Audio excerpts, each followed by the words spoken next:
कैसा लग रहा है कि अब आईआईटी एडवांस में नंबर अच्छा लग रहा है। अच्छा लग रहा है? लड्डू बांटे घर पे, बंटवाए, हाँ, घर पे बटा है। बंटवा दिए। मतलब फैमिली मेंबर्स खा लिए। जी यार, इंडिया के लिए कुछ बेहतर करके दिखाना है।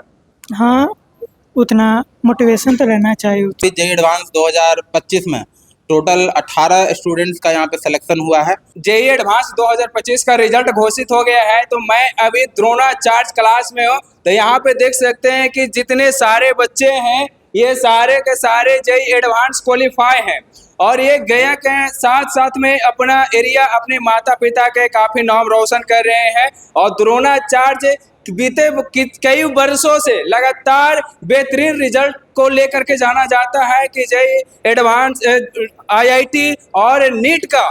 तो ये यहाँ का टॉपर स्टूडेंट 2025 का है। तो मैं इनसे जानते हैं कि सर कैसे पढ़ाते थे, आप कितना मेहनत किए कि सारे बच्चों को पीछे छोड़ करके आप टॉपर बने। सबसे पहले आपका बहुत बहुत बधाई हो। शुक्रिया। जी, आप अपना थोड़ा सा मेहनत के बारे में बताएंगे कि कितना मेहनत करके आज 2 साल का मेहनत तो बहुत बड़ा मेहनत है। 2 साल कंटिन्यूसली पढ़ाई करना, उसमें टीचर्स और स्टूडेंट का बराबर कंट्रीब्यूशन रहता है। तो 2 साल कंटिन्यूसली पढ़ाई करने से ऑफ कोर्स सिलेक्शन हो सकता है। क्या ऐसा कभी लगा कि आईआईटी हम करेंगे या नहीं करेंगे? उस दौर के थोड़ा सा बताइए कि जब आपको लगा कि अब हमसे आईआईटी नहीं होगा। 12th में ये काफ़ी लगता था, जब टेस्ट वगैरह में अचानक से नंबर कम आते थे। बस उससे डिमोटिवेट नहीं होना, रियल एग्ज़ाम में कुछ भी हो सकता है, तो एंड तक मेहनत करते रहना चाहिए, कभी गिव अप नहीं करना चाहिए। 2 साल के बीच में 2 साल के बीच में काफ़ी बार ऐसा लग सकता है कि मुझसे नहीं हो क्योंकि पाएगा। माना जाता है कि जो टेक्निकल में देखा जाए तो आईआईटी नीट का काफी हार्ड क्वेश्चन को लोग भी मानते हैं और एग्जाम टफ मानते हैं, लेकिन फिर भी आपको क्या इजी लगा? नो, इजी तो नहीं था, काफ़ी हार्ड पेपर था। फिर भी तो आप पे फर्स्ट कैसे मार दिए वैसा लगा? तो 2 साल की मेहनत 2 साल की मेहनत रिवाइज हाँ, रोज़ क्वेश्चन प्रैक्टिस, यही सब छोटे छोटे चीज़ों से रिजल्ट आता है। जी, आप कहाँ से हैं? मैं मानपुर गया पटवा टोली से हूँ। जी, पटवा टोली के आपने नाम सुना होगा कि आईआईटी जेई का फैक्ट्री बन चुका है, और एक भाई साहब 2025 में भी वहाँ का आईआईटीएन बन गए हैं। अच्छा, जो आपके साथ और स्टूडेंट पढ़ रहे थे उनका रिजल्ट कुछ नंबर से छटे होंगे, उनको क्या आपको तरफ से मोटिवेट रहेगा? अभी तो और आगे बहुत कुछ पढ़ना, कॉलेज में जाके भी आगे और लाइफ है, तो मेहनत करते रहना चाहिए हमेशा। लाइफ में सक्सेस कभी भी मिल सकता है। यार, इंडिया के लिए कुछ बेहतर करके दिखाना है। हाँ, उतना मोटिवेशन तो रहना चाहिए। जी बिल्कुल, बहुत बहुत धन्यवाद। तो देखिए, एक बहन है, कहते हैं कि लड़कियां कुछ नहीं कर सकते कि, लेकिन अब लड़कियां लड़कों से कहीं भी कम नहीं दिख रहे हैं, और कोई भी फील्ड में चले जाएं। क्या नाम हुआ आपका? मेरा नाम अंजलि प्रिया है। आपको बहुत बहुत बधाई कि आप आईआईटी एडवांस में क्वालिफाई किए हैं। बहुत बहुत धन्यवाद। कहाँ से हैं? मेरा घर बजरिया डुमरिया में है। डुमरिया से। आप सुने होंगे कि डुमरिया इमामगंज जो नक्सल क्षेत्र के नाम से जाना जाता है, लेकिन अब नहीं, अब इंजीनियर डॉक्टर के नाम से जाने जाएंगे। और ये बहन अब इंजीनियर बनने वाले हैं हाई लेवल का। कितना मेहनत आपने करते?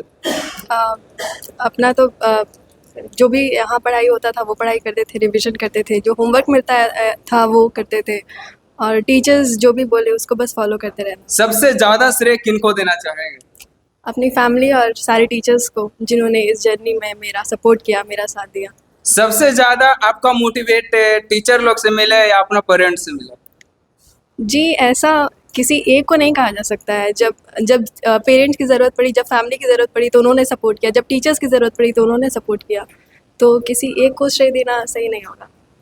कैसा लग रहा है कि अब आईआईटी एडवांस में नंबर अच्छा लग रहा है। अच्छा लग रहा है? सबसे पहले आप रिजल्ट किनको बताए थे?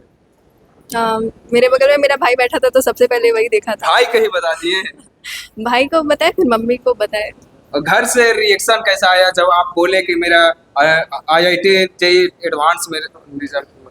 सब खुश थे। काफी खुश थे। हाँ। लड्डू बांटे घर पे, बंटवाए, हाँ, घर पे बैठा है।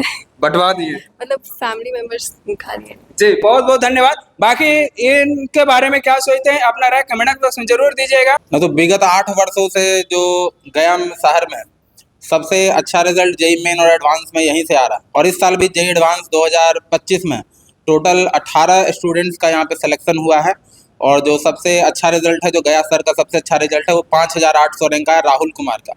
तो यहाँ पे काफ़ी खुशी की लहर है इस बार के रिजल्ट से। और जेई मेन जो हुआ था इससे पहले, उसमें भी सबसे बेहतरीन रिजल्ट गया शहर में यहीं से आया था। टोटल 99 परसेंटाइल में टोटल 6 लोग थे, 6 स्टूडेंट्स का 99 परसेंटाइल से ऊपर आया था।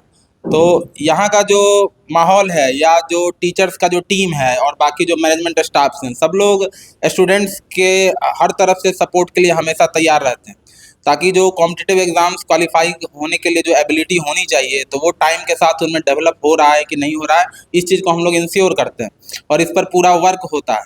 तो इसमें कहीं से कोई कॉम्प्रोमाइज़ नहीं होता है, क्वालिटी में हम लोग कहीं से कोई कॉम्प्रोमाइज़ नहीं करते हैं। तीनों सब्जेक्ट्स के जो टीचर हैं, फिजिक्स, केमिस्ट्री, मैथ, यहाँ के काफ़ी स्टेबल टीम है। जैसे कई जगह ऐसा होता है कि हमेशा शिक्षक बदलते रहते हैं, तो बच्चों को उससे दिक्कत होती है। तो यहाँ के सभी टीचर काफ़ी एक्सपीरियंस्ड हैं, और पिछले 15 सालों से लगातार अच्छा क्वालिटी शिक्षा दिए जा रहे हैं, और एक स्टेबल टीम है यहाँ पे। तो ये जो है फैसिलिटी यहाँ पे बाकी इंस्टीट्यूट से यहाँ पे खास बनाती है। तो हम लोग का तो इसमें रोल जो है शुरुआत का 10-20% ही है, मेन स्टूडेंट्स का ही इसमें रोल है, कि उन्होंने अपनी मतलब मेहनत से, अपनी लगन से आज उनका आईआईटी में सिलेक्शन हुआ है, और कुछ महीने बाद वो लोग आईआईटी में जा कर के वहाँ पे क्लास भी करेंगे। तो ये पूरा श्रेय मैं स्टूडेंट्स को ही देना चाहूँगा, कि जिन्होंने अपने पूरी लगन से, पूरी मेहनत से इस सफलता को अंजाम दिया है। कोटा, दिल्ली जैसे में जो इंस्टीट्यूट्स हैं, वो लोग भी अच्छी शिक्षा प्रदान करते हैं, लेकिन बिल्कुल उसी तरीके की शिक्षा यहाँ भी होती है, और इसमें कहीं से भी कोई कॉम्प्रोमाइज़ नहीं है। बहुत सारे हमारे स्टूडेंट्स ऐसे भी हैं जो मतलब 11-12 में वहाँ से पढ़ के यहाँ पे आके पढ़ते हैं, तो उनका भी फीडबैक मैं आपको बता रहा हूँ, उनका कोई अंतर नहीं है। बिल्कुल अच्छी शिक्षा व्यवस्था जैसे वहाँ पे होती है, बिल्कुल सब चीज़ यहाँ भी कराया जाता है। जो आईआईटी में आईआईटी की जो एंट्रेंस एग्ज़ाम है, उसको क्वालिफाई करने के लिए जो चीज़ होनी चाहिए, मतलब जिस तरह के सवाल आते हैं, जिस तरह का प्रिपरेशन होना चाहिए, उसमें बिल्कुल हम लोग खरे उतरे हैं। वहाँ पे कोई कॉम्प्रोमाइज़ नहीं, उसमें क्वालिटी आपको बिल्कुल उसी लेवल का मिलेगा जो आईआईटी में एडमिशन के लिए चाहिए।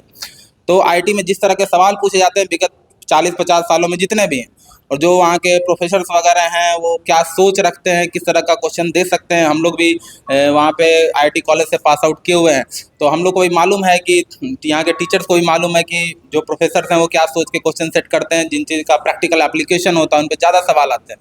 तो हम लोग ये इस बात पर भी काम करते हैं कि किस तरह के सवाल आ सकते हैं। तो जो एग्ज़ाम क्वालिफाई करने के लिए जो क्वालिटी होनी चाहिए, वो स्टूडेंट्स में हम लोग यहाँ पे डेवलप करने की पूरी कोशिश करते हैं, ताकि जब अपॉर्चुनिटी सामने आए तो स्टूडेंट्स पीछे ना हटें। तो इसलिए पूरी कोशिश रहती है हम लोग की। इसका सबसे बड़ा श्रेय तो देखिए बच्चों को ही जाता है, बच्चों ने मेहनत की है। और अब छोटा शहर और बड़ा शहर ऐसा कुछ फ़र्क रह नहीं गया है, क्योंकि जो कोटा और दिल्ली में पढ़ाई होती है, उससे बहुत ज़्यादा अच्छी पढ़ाई हम लोग कराते हैं। हम सबके पास 10-10, 12-12, सर के पास 15 साल का भी एक्सपीरियंस है। तो पूरी तरह से डेडिकेटेड रहते हैं, और एग्ज़ाम को हम लोग देखते हैं, और जो उसमें आने वाली चीज़ें हैं उसके हिसाब से हम बच्चों को पढ़ाते हैं। तो कोटा और दिल्ली जाने की ज़रूरत नहीं है, गया में आप द्रोणाचार्य क्लासेस में आइए, और वहाँ से आपको अच्छा ही फीडबैक यहाँ पर मिलेगा। आज के टाइम में लड़के लड़कियों में कोई अंतर नहीं रह गया है।